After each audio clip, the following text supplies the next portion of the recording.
On y va. Bon, merci beaucoup à tous d'être présents aujourd'hui pour cette première leçon donc organisée à la fois par l'Institut Jonatas et surtout par ISGAP. Donc nous organisons donc cette première session, ce premier cours sur la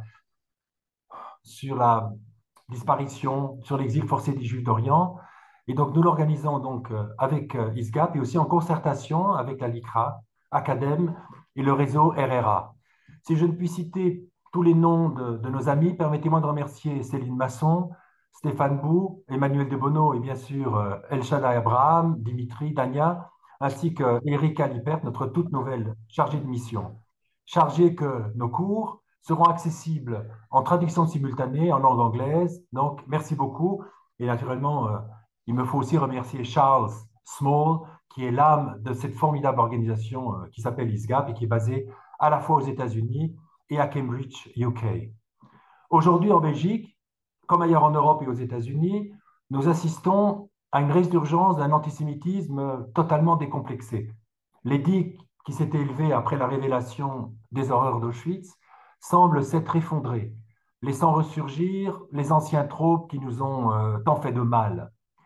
Les Juifs se retrouvent à nouveau perçus comme les adeptes d'une religion Dieu vengeur, accusés d'avoir tué Jésus, d'être des propagateurs de maladies et encore associés à un État qualifié, comme nous le savons, de génocidaire. Aujourd'hui, nous incarnons même aux yeux de certains la quintessence de l'homme bleu, un comble. C'est dans ce climat troublé que 7 amis, au parcours d'hiver, ont décidé de fonder Janatas, un nouveau centre d'études dédié à la lutte contre l'antisémitisme. Car si l'antisémitisme se nourrit de haine et de mauvaise foi, il prospère surtout sur l'ignorance. L'objectif de ces cours en ligne sera donc de rappeler des vérités simples, mais trop souvent oubliées, comme celle qui nous réunit aujourd'hui, la disparition de toute altérité dans un Orient autrefois riche de ces minorités. Que sont devenus les Juifs, les Arméniens, les Araméens, les Chaldéens et les Grecs d'Orient? Où sont passées ces communautés qui faisaient la diversité et la richesse de cette région? Le XXe siècle, bien sûr, c'est le siècle des génocides. Le XXe siècle est souvent désigné comme le siècle des génocides. Et évidemment, comment le nier? Il s'ouvrit en 1904 avec le génocide des Herero et des Nama dans l'actuelle Namibie, alors colonie allemande. Euh,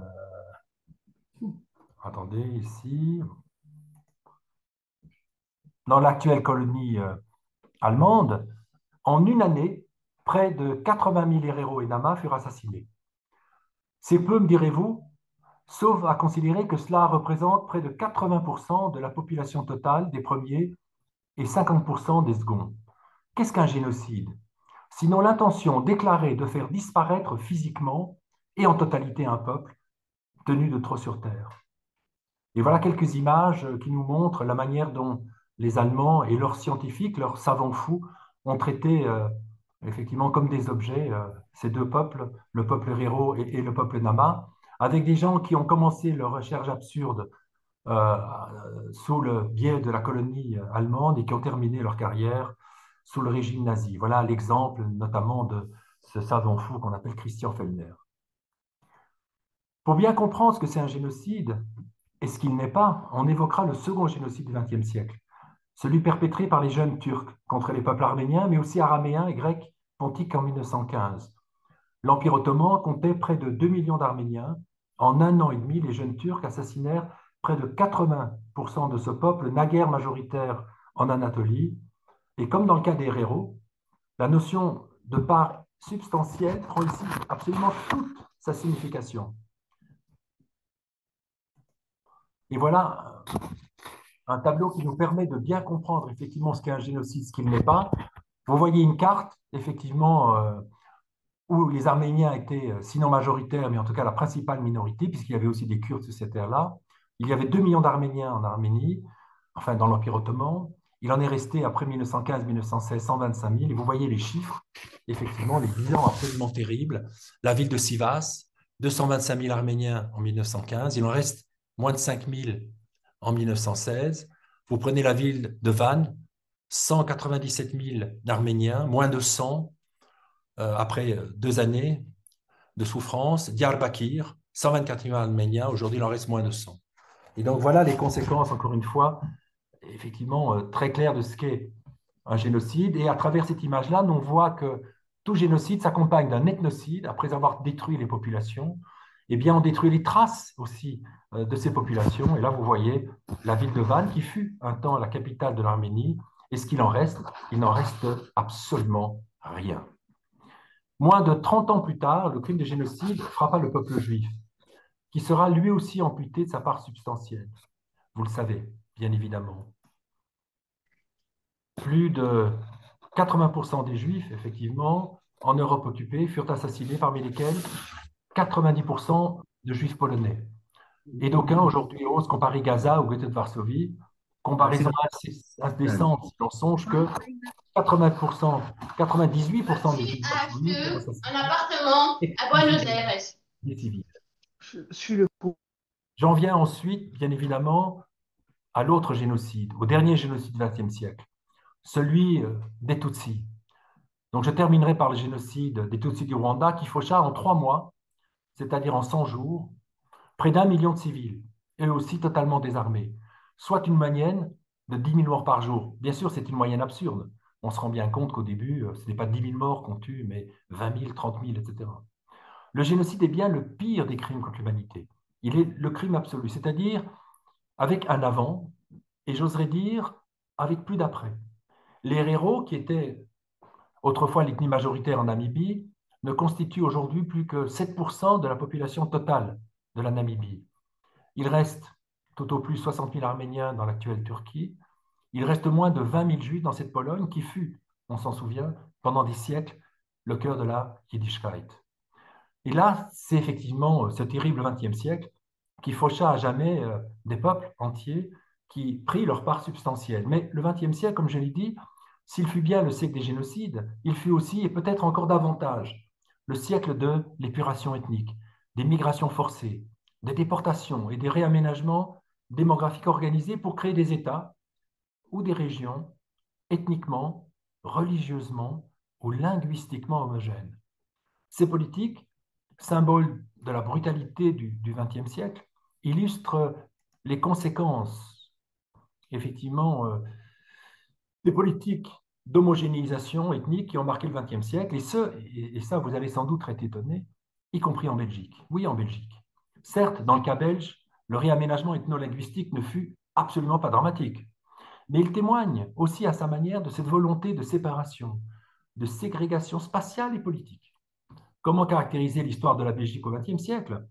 Sinon par le projet des élites flamandes de tracer une frontière définitive entre les espaces néerlandophones et les espaces francophones.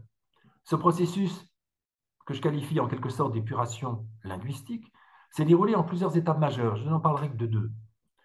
La première intervint en 1962, avec la création d'une frontière administrative interne qui divisa géographiquement le pays en deux territoires, l'un exclusivement néerlandophone au nord et l'autre francophone au sud.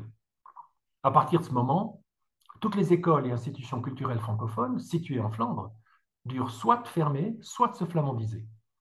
La seconde étape survint en 1993 avec la scission de la dernière et de la seule province bilingue de Belgique, le Brabant. À l'exception de Bruxelles, il n'existe plus aujourd'hui d'espace commun aux francophones et aux néerlandophones. Évidemment, ces mesures demeurent modestes en comparaison des politiques brutales d'homogénéisation ethnique mises en œuvre par ailleurs. Alors, prenons le cas de la Russie stalinienne. On attribue à Joseph Staline cette terrible maxime: il n'y a pas de problème national, il n'y a que des problèmes de transport. Fidèle à ce principe, le petit père des peuples ordonna la déportation sans pitié de populations entières. En février 1944, la totalité du peuple tchétchène, soit environ 310 000 personnes, fut promptement déportée dans des centaines de wagons à bestiaux. 3 mois plus tard, le 18 mai exactement 1944, ce fut au tour des Tatars de Crimée d'être victimes d'une opération d'épuration ethnique. Les familles concernées reçurent un préavis de 30 minutes pour rassembler leurs affaires avant d'être embarqués dans des trains et transportés hors de Crimée, notamment vers l'Ouzbékistan. Environ 230 000 hommes, femmes et enfants et vieillards furent ainsi déportés. Par le bilan de ces déportations staliniennes, entre 23% et 45% de ces déportés périrent en chemin, victimes de la faim, de la soif ou des maladies. Ces chiffres terrifiants témoignent de la violence inouïe des politiques d'homogénéisation ethnique sous Staline. Et là, c'est le décret, effectivement, numéro 5859 sur les Tatars de Crimée, en date du 11 mai 1944, et qui dit « Tous les Tatars doivent être expulsés du territoire de Crimée et installés, effectivement, dans les régions de la République socialiste soviétique d'Ouzbékistan. » Et voilà quelques images, effectivement, de ces Tatars de Crimée, qui étaient majoritaires à l'époque en Crimée, avant que ce ne fût les Russes. L'URSS, voilà. Passons maintenant à la Turquie et à la Grèce. Autre cas. Qui se souvient qu'en 1923, la Grèce et la Turquie procédèrent à un échange de population parmi les plus asymétriques de l'histoire. Ce nettoyage ethnique, événement majeur du XXe siècle, transforma profondément le paysage démographique des deux pays. Dans la carte que vous voyez là, vous voyez qu'il y avait des endroits où les Grecs étaient majoritaires dans ce qui est actuellement la Turquie, notamment sur la côte égéenne, autour de la ville d'Izmir. On l'oublie aujourd'hui. Mais la présence grecque dans le territoire ottoman, elle est ancienne. Elle date d'au moins 3000 ans. Officialisé par la Convention de Lausanne, cet échange obligatoire, basé uniquement sur des critères ethno-religieux, entraîna le déplacement d'environ 2 millions de personnes. 1,5 million de chrétiens orthodoxes furent contraints de quitter la Turquie pour la Grèce, tandis que 500 000 musulmans durent prendre le chemin inverse vers la Turquie. Débutée le 1er mai 1923, cette migration forcée visait à homogénéiser les populations nationales des deux États. Mais elle marque surtout la fin de 3000 ans, comme je l'ai dit, de présence grecque en Anatolie, un traumatisme que les Grecs désignent encore aujourd'hui sous le nom, eh oui, de grande catastrophe. C'est leur Shoah. Cet échange eut des conséquences humaines dramatiques. Des milliers de personnes moururent dans les camps ou pendant le voyage. Certains historiens estiment à plus de 100 000 le nombre de victimes de cette tragédie. L'exil forcé est largement oublié des Grecs d'Anatolie. Ceux du Pont, les Grecs du Pont, donc autour de la mer Noire ayant été exterminés avec les Arméniens, demeurent un exemple frappant des effets durables de séparation ethnique et religieuse. Et voilà encore une fois une carte qui nous montre effectivement le déplacement à la fois des musulmans des Balkans et puis des Ottomans et puis des orthodoxes. Ils ne sont pas grecs, ils sont de culture grecque, qui sont obligés de rejoindre ce qui n'est pas vraiment en fait leur mère patrie. Et voilà quelques images sur effectivement ce déracinement. Et qui se souvient aussi, pour parler de la suite, pour parler d'un autre épisode de ce terrible XXe siècle, qui se souvient encore de la partition des Indes en 1947, qui provoqua l'un des plus grands déplacements de population de l'histoire. Entre 12 et 15 millions de personnes furent contraintes de migrer. Environ 5,8 millions de musulmans quittèrent l'Inde pour rejoindre le Pakistan, tandis que 3,4 millions d'hindous et de sikhs firent le chemin inverse. Ce mouvement de masse accompagna de violences intercommunautaires dévastatrices. Le bilan humain, bien que difficile à établir avec précision, est estimé entre 200 000 et 2 millions de morts, les chiffres moyens gravitant autour d'1 million. Ces massacres, émeutes et viols qui touchèrent indistinctement les deux camps ont laissé aussi, et bien évidemment, des blessures profondes dans la mémoire collective grecque et dans la mémoire collective turque. Enfin, qui se souvient de l'expulsion des Allemands d'Europe centrale et de l'Union soviétique après la défaite nazie? La carte, effectivement, montre qu'il y avait beaucoup de personnes de culture allemande, ce qu'on appelait les Volksdeutsch, en Europe centrale et orientale, et aussi en Union soviétique, en Russie, ce qu'on appelait les Allemands de la Volga. Qui se souvient de l'expulsion de l'ensemble de ces Allemands qui peuplaient donc l'Europe centrale et l'Union soviétique? Le gigantesque mouvement de population forcée constitue l'un des plus importants de l'histoire moderne.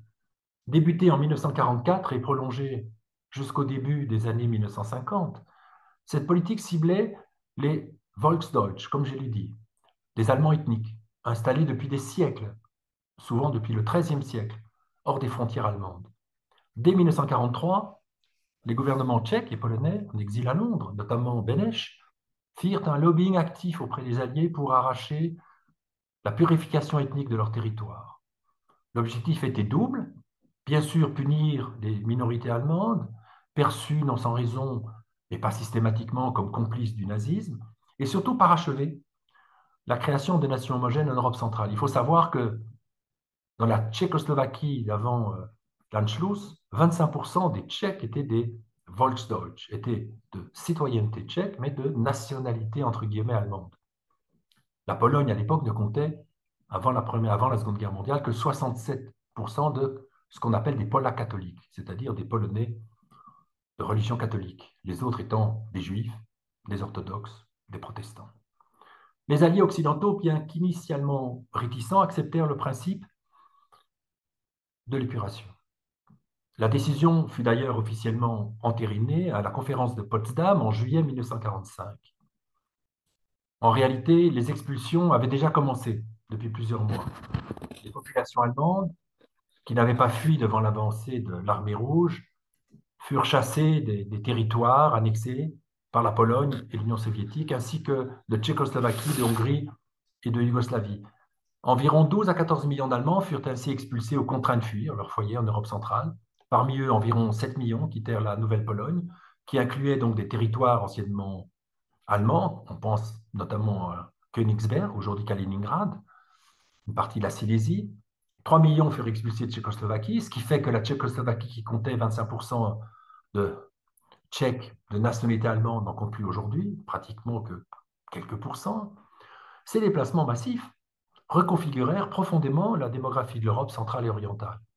Cet exode, l'un des plus brutaux de l'histoire moderne, entraîna également un lourd bilan humain. Selon certaines estimations, entre 500 000 et 2 millions de personnes périrent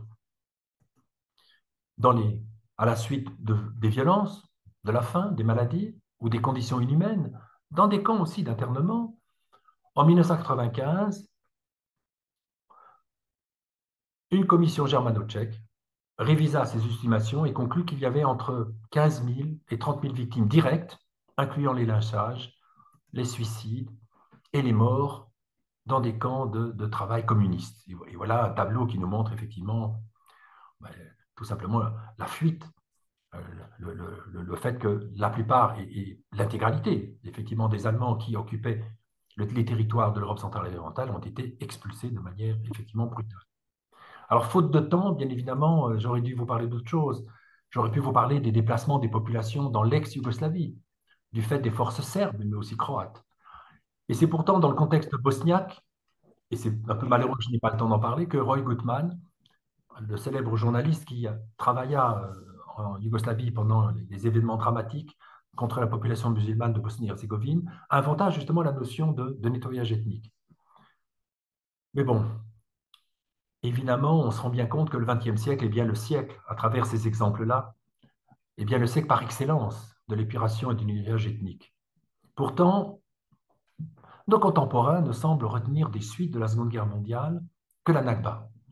Cet exode à la fois volontaire et contraint d'environ 650 000 Palestiniens après la guerre de 1948 entre Israël et le monde arabe. Alors la question de la proportion entre expulsion et départ volontaire, on le sait, demeure très controversée. Sans s'aligner nécessairement sur l'une ou l'autre des thèses en présence, départ ou expulsion, il est possible de faire quelques observations. L'exode palestinien est d'abord la réaction naturelle de populations civiles fuyant les zones de combat pour assurer leur sécurité. On l'a vu dans le cas bosniaque, dans le cas du Kosovo, dans le cas de la Syrie, effectivement. Le mouvement a été sans doute accéléré par la fuite des notables qui ont été les premiers à partir. Or, ce départ a été fortement ressenti dans une société encore très hiérarchisée et féodale, où les fidélités de clans étaient très vivaces. C'est en fait l'ensemble de la structure de la société, structure sociale, qui a semblé s'effondrer, encourageant les départs. Alors, certaines sources israéliennes, on le sait, évoque un appel des radios arabes le 16 mai 1948, exhortant les populations musulmanes à quitter les zones de combat dans l'attente d'une victoire arabe, mais cela apparaît aujourd'hui, au regard de l'historiographie, plutôt anecdotique. D'autres sources, plus contemporaines, alors je songe au père de la nouvelle histoire israélienne, le grand historien Benny Morris, ou encore notre ami l'historien français Georges Bensoussan, qui, tout en soulignant effectivement les départs volontaires, l'exode volontaire des zones de combat, relate des épisodes d'expulsion avérés, mais, insiste-t-il, non systématiques. Comme le résuma à l'époque des faits le comte Bernadotte, médiateur de l'ONU, qui sera assassiné, comme vous le savez, par des extrémistes juifs, l'exode des Arabes de Palestine a été, je le cite, provoqué par la panique résultant des combats, des rumeurs rapportant des actes de terrorisme réels ou supposés, ou par des mesures d'expulsion. Mais revenons un peu sur la Nakba. Il ne faut pas oublier que la Nakba s'écoule et découle avant tout d'une guerre initiée par les États arabes eux-mêmes pour empêcher la création d'Israël, pourtant approuvée par les Nations Unies en novembre 1947. Le terme même de Nakba, catastrophe en arabe, a été popularisé par Constantin Zourek, un intellectuel chrétien syrien, non pas pour pleurer l'exode palestinien, mais pour dénoncer l'incapacité des armées arabes à détruire Israël à sa naissance. Et là, la carte montre bien que le jeune État juif, proclamé le 14 mai, a bien été victime de l'attaque de 5 armées arabes. Comme écrivait donc cet intellectuel syrien, je le cite, « La défaite des Arabes en Palestine n'est pas une calamité passagère, mais la pire catastrophe de leur histoire. » Fin de citation. Cet échec arabe souligne deux faits qui me semblent majeurs. L'existence d'Israël est due à la victoire de ses forces armées sans réel soutien des puissances occidentales. On rappellera l'embargo américain sur les armes et le fait que la Grande-Bretagne armait les armées arabes. Et on voit qu'à l'époque, effectivement, la Grande-Bretagne dominait le Moyen-Orient, elle était installée en Égypte, elle était installée en Irak, elle était installée en Transjordanie, et c'était d'ailleurs un général britannique qui dirigeait les forces armées jordaniennes, le fameux général Gloup Pacha. Donc Israël n'est pas né de la volonté, effectivement, de l'impérialisme occidental. Deuxième point, l'exode palestinien résulte d'une guerre que les Juifs n'avaient pas provoquée, tout comme le récent conflit opposant Israël au Hamas, initié, comme on le sait, par la séquence génocidaire du 7 octobre 2023, ce que semblent oublier la plupart de nos contemporains.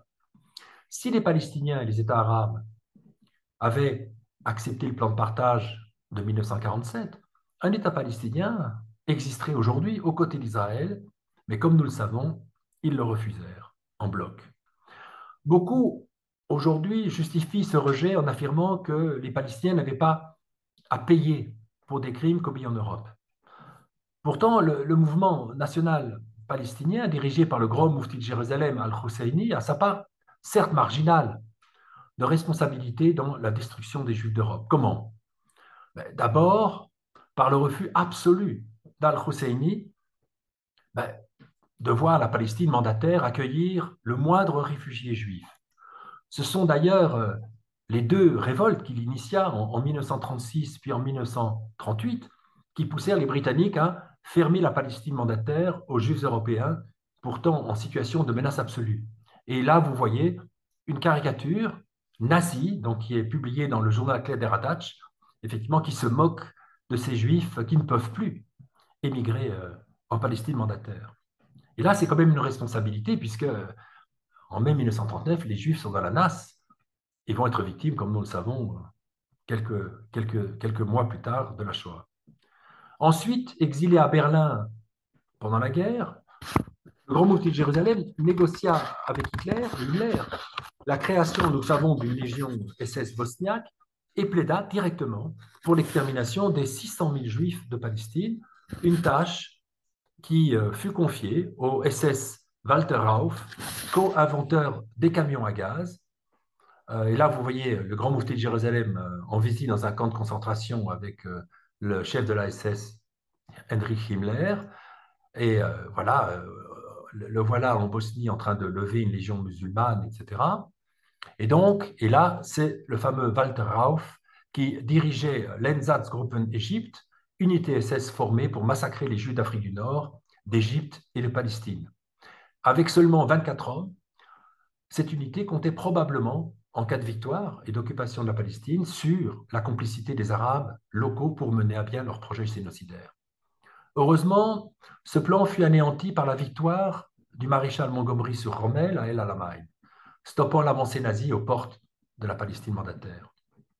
Enfin, un argument essentiel et qui est à l'origine du cours qu'on va organiser jusqu'en mai prochain, un troisième argument, donc, souvent avancé par les contempteurs d'Israël, les ennemis d'Israël, voudrait que le monde arabe n'avait aucune raison d'accepter la création d'un corps étranger, d'un État étranger, perçu comme blanc, impérialiste, colonial, en terre sainte, en terre arabe.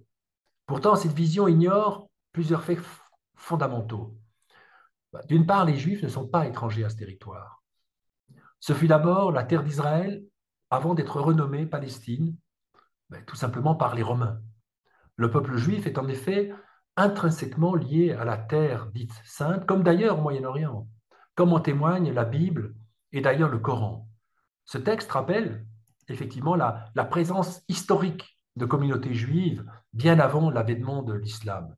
Médine, au 7e siècle, était un oasis à majorité, ou en tout cas à très forte présence juive, et d'ailleurs, rappelons cette vérité, que c'est bien entre Jérusalem et Bagdad, et certainement pas entre Paris et Berlin, que fut écrit le Talmud. Alors là, vous voyez des images, effectivement, qui nous parlent, effectivement, de l'écrasement des tribus juives aux premières heures de la création de l'islam. Oui, les Juifs sont bien partie intégrante de ce Moyen-Orient. Enfin, et surtout, les détracteurs du sionisme passent sous silence qu'au sortir de la Seconde Guerre mondiale, près de 900 000 Juifs vivaient encore dans le monde arabe, de Casablanca à Bagdad, en passant par le Caire et Alep. Aujourd'hui, ces Juifs sont moins de 6 500, donc tout au plus 1% de ce qu'ils constituaient au sortir de la guerre. Et ces disparitions, contrairement à la doxa antisioniste, n'est pas due à la création d'Israël. Elle s'explique par la volonté des dirigeants arabes, après la décolonisation, de bâtir des États ethno-religieux réservés prioritairement aux seuls Arabes sunnites. Ce choix s'est fait au détriment non seulement des Juifs, mais aussi des chrétiens, des Kurdes, des Druzes, des Yézidis, ici et là des Chiites, et d'autres minorités. C'est-à-dire à cette politique d'apartheid systémique. Donc, alors je vous montre des autres images, etc. Et donc, là, voilà les territoires où habitaient les Juifs dans l'ensemble du monde arabe, etc. Et donc, aujourd'hui, d'ailleurs, plus que jamais, le concept de citoyenneté dans le monde arabe, au sens de nationalité civique et inclusive, reste totalement inconnu dans le monde arabo-musulman. Et là où les Juifs ne furent pas expulsés, comme ce fut le cas d'Égypte en 1956, eh bien, les Juifs n'ont d'autre choix que de quitter les territoires et les nouveaux États constitués pour échapper à cette politique, effectivement, de dimitude qui allait refaire surface, et donc tout simplement d'échapper à la politique d'apartheid systématique réservée aux non-musulmans sous domination islamique. Donc la disparition totale des Juifs d'Orient, et ce sera ma conclusion, comme celle des chrétiens d'Orient, illustre à souhait cette réalité. Là, vous voyez les chiffres, effectivement, de ce que furent les populations juives en terre d'Orient et de ce qu'elles sont aujourd'hui, comme je l'ai dit, moins d'1% de ce qu'elles furent, etc. Et donc, cette disparition illustre à souhait la terrible réalité du XXe siècle. En 1914, l'Empire ottoman comptait encore 25% de chrétiens. Aujourd'hui, les chrétiens représentent à peine 0,6% de la population totale turque. La création d'Israël est évidemment étrangère à cette érosion des communautés chrétiennes, qui s'inscrit dans un processus global de marginalisation des minorités non arabes ou non musulmanes. Le XXe siècle, que Camus qualifiait déjà de terrible, a vu ces tragédies se multiplier. Le XXIe siècle semble malheureusement en prendre le même chemin, comme en témoigne le génocide des Yézidis, le premier et, faut-il le souligner, seul génocide du siècle nouveau. Pourtant, Conclusion peut-être optimiste, il n'est pas trop tard pour que le monde retrouve la raison. Offrir aux Israéliens la sécurité pleine et entière qu'ils méritent et aux Palestiniens l'État auquel ils aspirent. Je vous remercie. On arrête ça. J'ai parlé combien de temps? Maintenant, je peux boire. Quelle heure il est? 30 minutes. Exactement 30 minutes.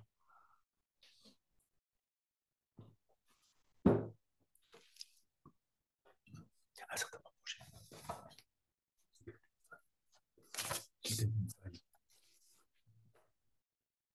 Ça a été. Allô? Il n'y a plus personne? Il n'y a plus personne. No, no. If people want to, do people want to ask questions? Do you want to open it up?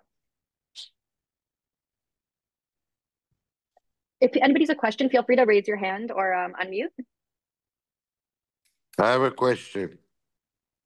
Oh non, David. I have no question.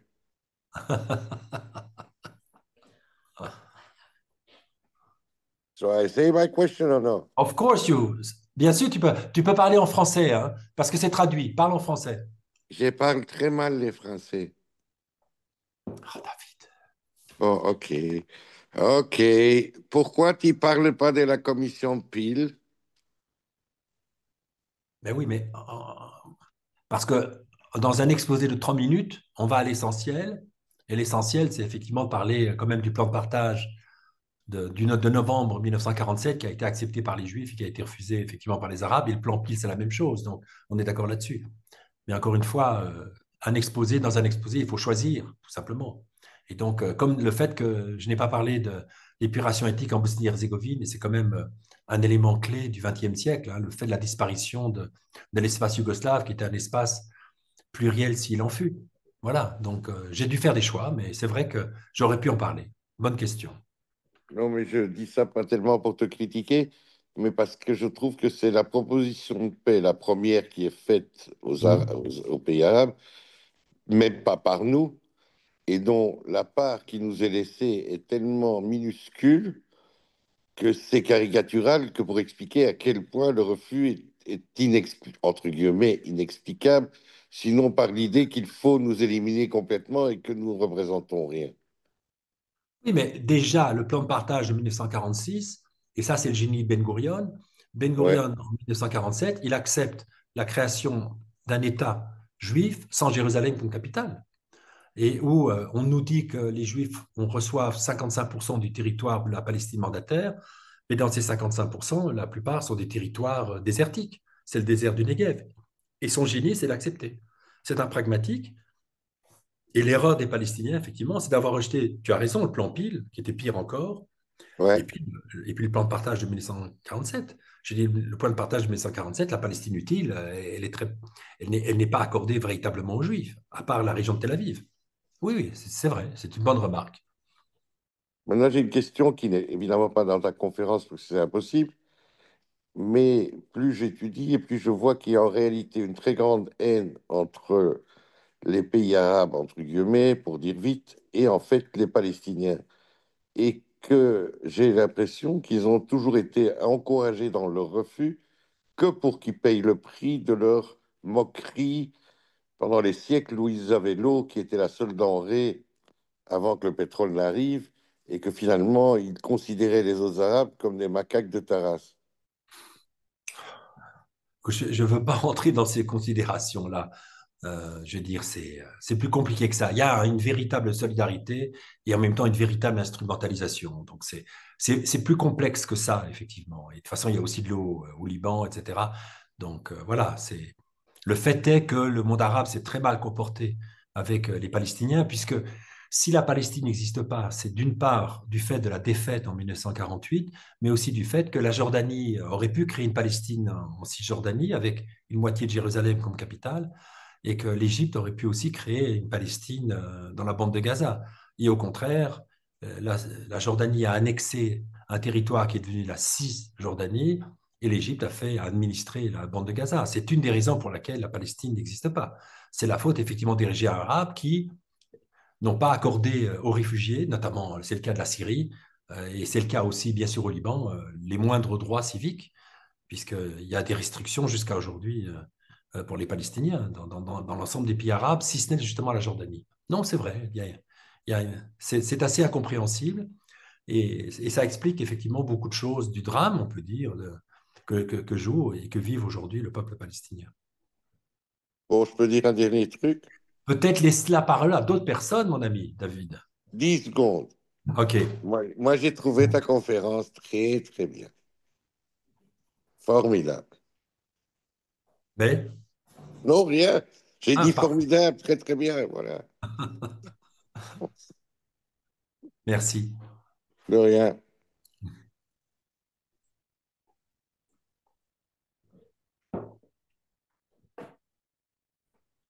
If you have your hand raised, you can feel free just to unmute. Joël, je voudrais savoir comment ça se fait que, c'est des chiffres que je connaissais, mais on dit toujours les 55% du territoire, enfin du plan de partage Oui. ont été attribués à Israël. Et dans très peu, enfin moi je l'ai vu qu'une fois dans un ouvrage, on a rapporté qu'il y avait effectivement 70% de ce, du plan, de la partie allouée à Israël qui était occupée par le désert. Exactement. Mais comment ça se fait qu'on ne voit pas plus souvent? Mais c'est comme ça, parce que de la même manière, lorsqu'on dit qu'Israël ne cesse de s'étendre, on parle d'un pays, on compare quelquefois même Israël à la Russie, à la Russie d'aujourd'hui, avec cette différence qu'Israël est un État minusculement petit, de la taille de la Belgique, etc., que ce qu'ils avaient accepté en 47 était un État qui aurait été taille peut-être de la Wallonie, etc., et qu'Israël s'est retiré des territoires, et ça on l'oublie aussi. Alors on vous montre Israël le plan de partage dévolu en 1947, et puis les victoires, les territoires qui ont été pris à la suite d'une victoire sur des armées arabes, ils ont été envahis.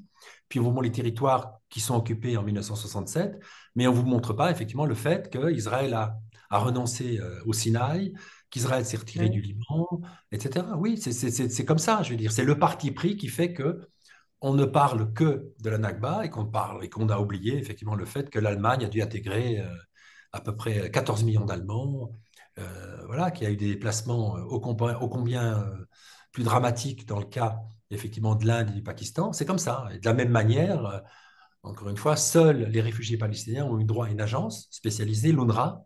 Et d'ailleurs, c'est une décision qui est due au gouvernement belge, où il y avait les catholiques qui étaient très puissants. Et donc, il y a une exception, effectivement, je dirais, politique, je ne sais pas, qui explique pourquoi il y a une obsession anti-israélienne et effectivement une sorte de déni de la réalité à laquelle est confronté ce pays.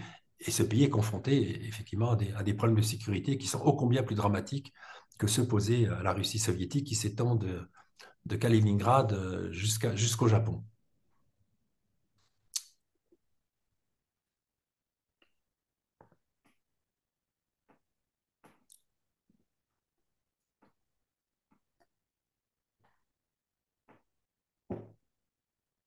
Si je peux prendre la parole, bonjour. Merci pour cette conférence, effectivement, remarquable synthèse en très peu de temps. En ayant en tête ce que vous avez rappelé sur la réalité des génocides, sur la réalité des épurations ethniques et transferts de population, et puis le moment du plan de partage et ce qui s'est passé après, euh, quand on se situe maintenant et qu'on entend la référence à des territoires désignés comme étant des territoires palestiniens, et donc je crois que c'est la CIJ qui a utilisé cette notion, hein, les territoires palestiniens dont Israël doit se retirer. Au fond, ils font référence, ou bien ils prétendent faire référence à quel moment, à quelle décision, à quelle autorité pour désigner les territoires palestiniens. Je suppose qu'il se réfère à ce qu'on appelle aux territoires qui ont été acquis à la suite de la guerre des 6 jours, principalement. C'est-à-dire à ces territoires, c'est-à-dire principalement la Cisjordanie et Jérusalem-Est, à mon avis, qui est Donc c'est simplement la référence à ce véritablement. moment historique Oui, précis. alors ce qui est clair, c'est que dans la rhétorique, notamment de mouvements proches du BDS, effectivement, lorsqu'ils parlent de territoire palestinien, ils incluent même les territoires acquis en 1947. Et on voit bien dans la propagande, c'est qu'on ne parle pas de 67, on ne parle même pas de 47, 48, mais on parle de la déclaration Balfour. Donc ça, c'est un vrai souci. Et donc la solution du problème palestinien et du problème israélien passera par la reconnaissance, effectivement, de la réalité de chacun des deux peuples et qu'il y ait entre la mer et le Jourdain deux États, et non pas un seul État, que cet État s'appelle Israël ou la Palestine. Parce qu'on sait qu'il y a aussi des irrédentistes du côté israélien, l'extrême droite israélienne, des gens comme Menfi et Smotrich, qui, eux, n'entendent pas, effectivement, la création d'un État palestinien en Cisjordanie et à Gaza. Donc, j'ose croire que ce que la CIJ, effectivement, et d'ailleurs, il ne faut pas oublier quand même aussi que ce serait logique, puisque Israël est quand même né de la volonté des Nations Unies. Hein, Israël n'a pas été créé par la force. Elle a été créée suite à une résolution, et puis il y a la fameuse résolution 181 qui définit des territoires à Israël et des territoires dévolus aux Palestiniens arabes. J'espère que j'ai répondu à votre question. Merci.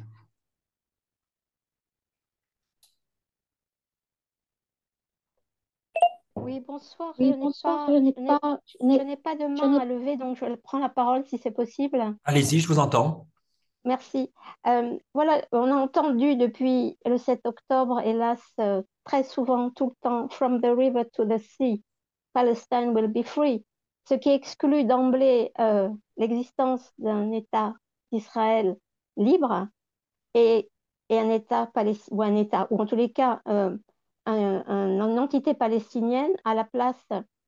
Je me suis beaucoup documentée ces derniers mois et en fait, quand j'écoute, je lis, la Oumma arabe ne souhaite pas d'État palestinien. Elle veut qu'il y ait une entité arabe à la place d'Israël.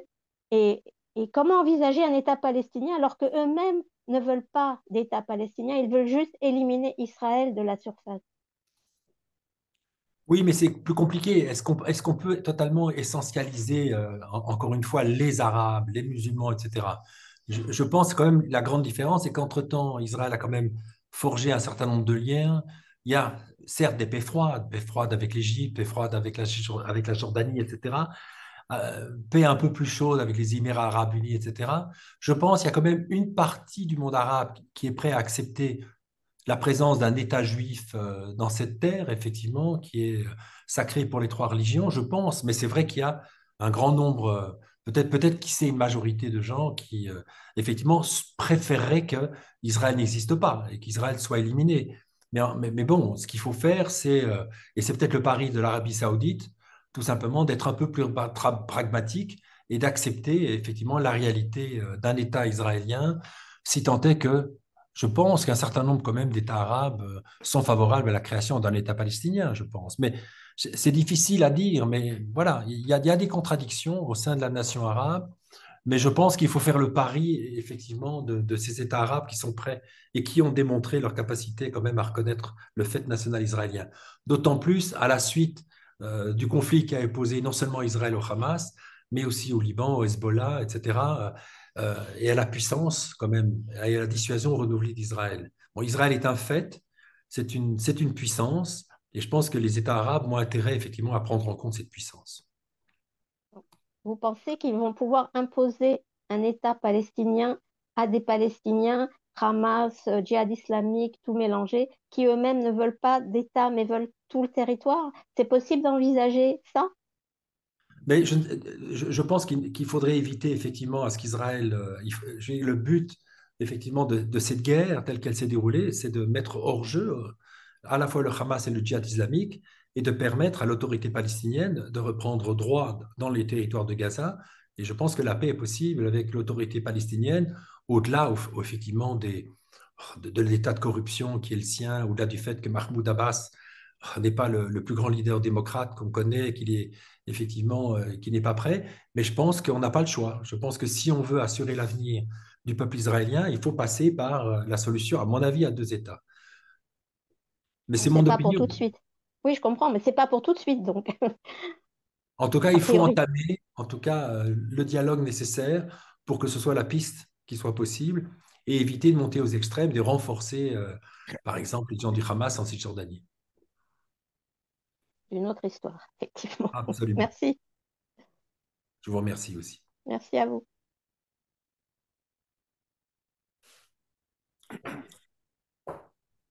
Je peux parler? Bien sûr. Bon. J'anticipe peut-être sur les conférences suivantes, mais je vous explique ma très grande crainte. J'ai 88 ans, j'ai donc vécu, je me souviens de 47, vous voyez, bon, et 67, etc. La question que je me pose depuis très longtemps, c'est d'une part, le problème, est-ce que la diaspora juive veut un État palestinien? Est-ce que, je parle de la majorité d'Israël, Oui. veulent un État palestinien? Et ma seconde question, qui est beaucoup plus importante, c'est que depuis longtemps, je m'interroge sur la démographie d'Israël. Est-ce que si les religieux dont on dit que la natalité est relativement, enfin on va dire, galopante, ne peuvent pas devenir une minorité majorité qui empêcherait donc à Israël d'évoluer comme un pays véritablement démocratique? Parce que moi, ma grande crainte, et celle que je reproche violemment à Ben Gurion, c'est de ne pas avoir écrit une constitution, de ne pas avoir séparé le religieux et d'avoir institué cette satanée proportionnelle directe. J'ai peur, en particulier, enfin avec les trois éléments dont je vais vous parler, que le religieux provoque, je vais employer un mot terrible maintenant, une guerre civile. Mais je partage totalement votre point de vue. Je veux dire, le problème des religieux, que ce soit le Hamas ou ce qu'on appelle les partis extrémistes religieux qui sévissent dans les territoires qu'on dit partagés ou occupés, effectivement, sont des empêcheurs de faire la paix. Parce qu'on ne négocie pas si on parle en termes de religion. Effectivement, là, il n'y a pas de compromis possible si on considère effectivement cette terre sainte, si on tient la Bible comme un cadastre, effectivement, il y a pas et c'est toute la difficulté de faire la paix avec le Hamas, c'est impossible, ou avec les Hezbollah. Hein, ils ont d'ailleurs comme avec les extrémistes juifs, c'est-à-dire ils ont des pensées Voilà. millénaristes, et vous avez totalement raison, et c'est vrai que Ben Gurion, mais il était un peu naïf à cette époque-là. Les religieux paraissaient tellement peu importants, c'est qu'effectivement, il a considéré qu'il n'était peut-être pas temps de créer un véritable, de donner une constitution à l'État d'Israël.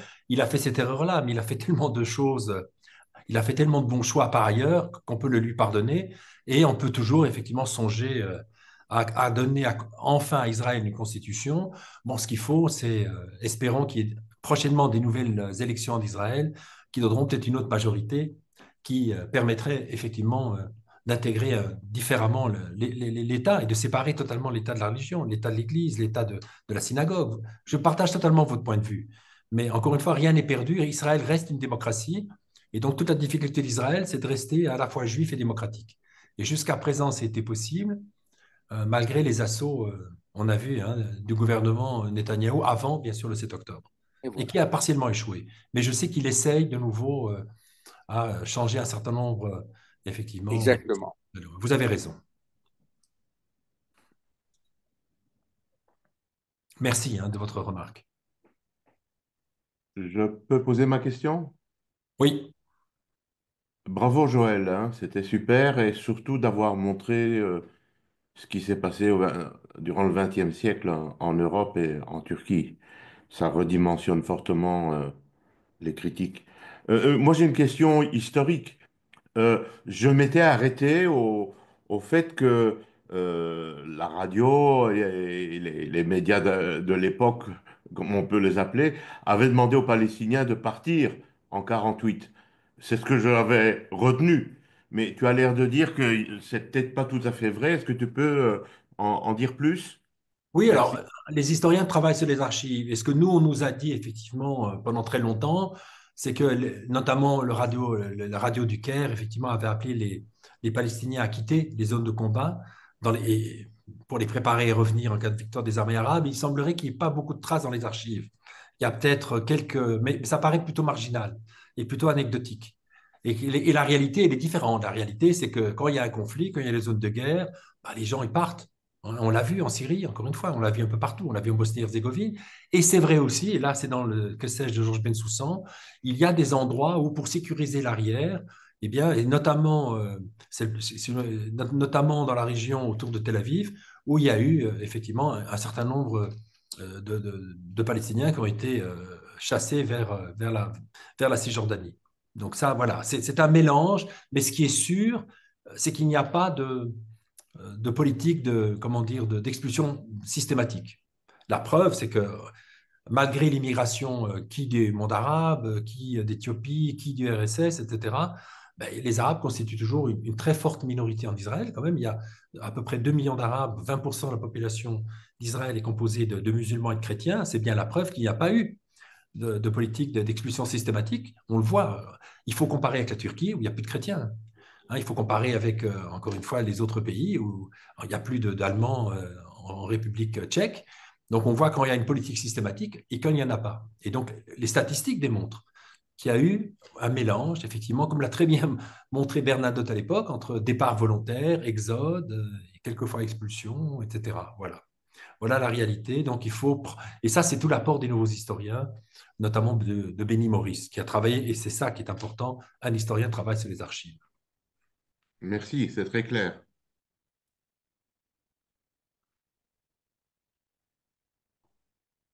Donc, je vous invite à lire Le Que sais-je de Georges Bensoussan. Hein. Je sais qui est paru, je crois, il y a 2 ans et qui est un incontournable pour bien comprendre tous les enjeux du conflit israélo-palestinien. Et en fait, si je peux terminer, je crois une des idées que j'aimerais quand même expliquer, c'est que si on veut créer la paix avec les Palestiniens, ce que les Palestiniens doivent absolument, c'est renoncer à ce qu'ils appellent le droit au retour, parce que ce droit au retour est impossible si on veut conserver une majorité juive dans les territoires israéliens et qu'il y a eu, en fait, échange de population de fait entre les 900 000 juifs du monde arabe et les 650 000 Palestiniens qui sont partis. Et c'est ça, en fait, ce que j'ai essayé de démontrer, de rappeler que, voilà, les Allemands ne retourneront pas en République tchèque et en Pologne, les Grecs, malheureusement, ne retourneront pas à Constantinople, ne retourneront pas à Izmir, et ainsi de suite. Mais c'est comme ça, et voilà, il faut le comprendre. Et ce qui est étonnant, c'est que de tous ces conflits ô combien plus meurtriers, parce que oublions ce qui s'est passé l'année dernière et encore entre Israël et le Hamas. Je veux dire, la guerre de 48 n'a pas causé des pertes comparables aux pertes des Allemands, des musulmans et des Grecs dans les politiques d'homogénéisation qui ont été les leurs au XXe siècle. Il faut bien se rendre compte que c'est très différent.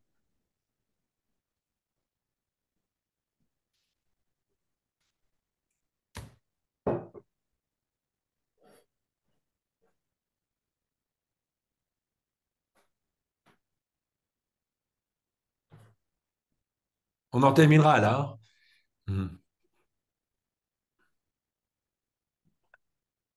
Thank you all for joining. Just on time. Perfect timing. Thank you, everybody. Thank you very much, Dania.